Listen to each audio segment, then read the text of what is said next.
இன்னைக்கு என்னம்மா சமையல்? என்ன குழம்பு வைக்க போற? எண்ணெய் கத்திரிக்காய் புளி குழம்பு வைக்க போகிறேம்மா. எப்படி வைக்கிறதுன்னு கொஞ்சம் சொல்லுங்கள். கத்திரிக்காயை நல்லா நாளாக நறுக்கி வச்சுக்கிறணும். நறுக்கி தண்ணியில் கொஞ்சம் உப்பு போட்டு அதை போட்டு வச்சிடணும். ஏன்னா பருத்து போயிடும்.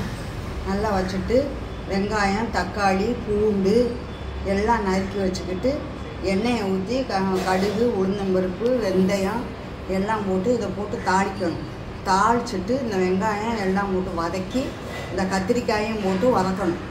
வதக்கினதுக்கப்புறம் இந்த புளியை கரைச்சி ஊற்றி மிளகாத்தூள், மல்லித்தூள், மஞ்சத்தூள் எல்லாம் போட்டு இந்த தாளிச்சதில் ஊற்றிடணும். ஊற்றிட்டு நல்லா எண்ணெய் பிரிய காஞ்ச உடனே மசாலா வடையெல்லாம் போகவும் இறக்கிடணும். Welcome to Srilakshmi channel.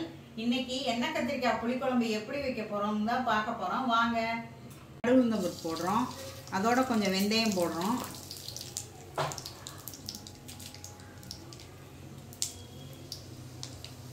கடுகு நல்லா பொரிஞ்சதுக்கு அப்புறமா கருவேப்பிலையை போடுறோம்.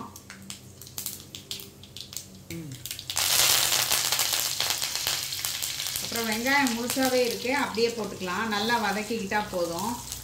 போட்டு நல்லா வதக்கிட்டு அதுக்கப்புறம் பூண்டை சேர்த்துக்கலாம்.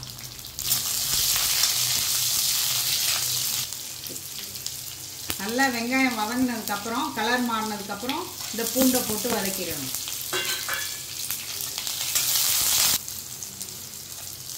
இந்த பூண்டும் வதங்கிடுச்சு. இப்போ தக்காளியை சேர்க்குறோம்.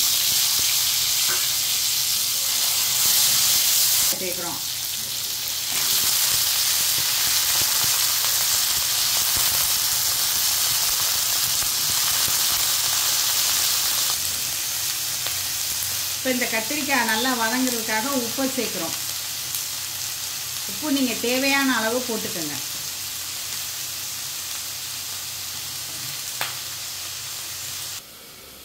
இந்த கத்திரிக்காய் வந்து நல்லா வதங்குறதுக்கு நம்ம மூடியை போட்டு உப்பு போட்டு மூடி போட்டு இப்படி மூடி வச்சுட்டு கொஞ்சம் நேரம் அப்படி கொஞ்சம் மீடியத்தில் வச்சுருங்க. நல்லா வதங்கிடும். அதுக்கப்புறம் புளி ஊற்றினாதான் அந்த தக்காளி இது கத்திரிக்காய் வந்து விரைச்சிக்காது. ஏன்னா புளியை முதவே ஊற்றிட்டிங்கன்னா கத்திரிக்காய் குழம்புல விரைச்சிக்கும். நல்லா கத்திரிக்காய் வதங்கிடுச்சு. இதில் புளி தண்ணி, மிளகாத்தூள், தனியாத்தூள், மஞ்சத்தூள் எல்லாம் சேர்த்துடலாம்.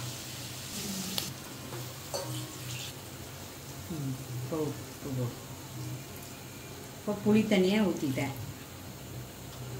2 ஸ்பூன் மிளகாத்தூள், 6 ஸ்பூன் தனியாத்தூள், மஞ்சத்தூள் எல்லாம் போட்டிருக்கேன். அதெல்லாம் இதோட சேர்த்துடணும்.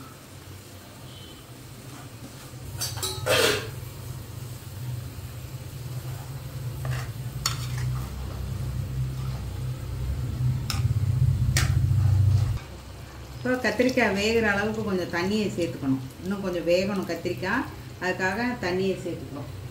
நல்லா கொதிக்கணும். நல்லா கொதிச்சதுக்கப்புறம் கத்திரிக்காய் வெந்ததுக்கப்புறம் நம்ம தேங்காய் வேணும்னா சேர்க்கலாம், தேங்காய் வேணான்னா அப்படியே விட்டுடலாம். நிறைய குழம்பு வேணும்னா தேங்காய் சேர்க்கலாம், இல்லை கம்மியான குழம்பு வேணும்னா அப்படியே வச்சிடலாம். சுவையான எண்ணெய் கத்திரிக்காய் குழம்பு இப்போ ரெடியாக இருக்குது பாருங்கள்.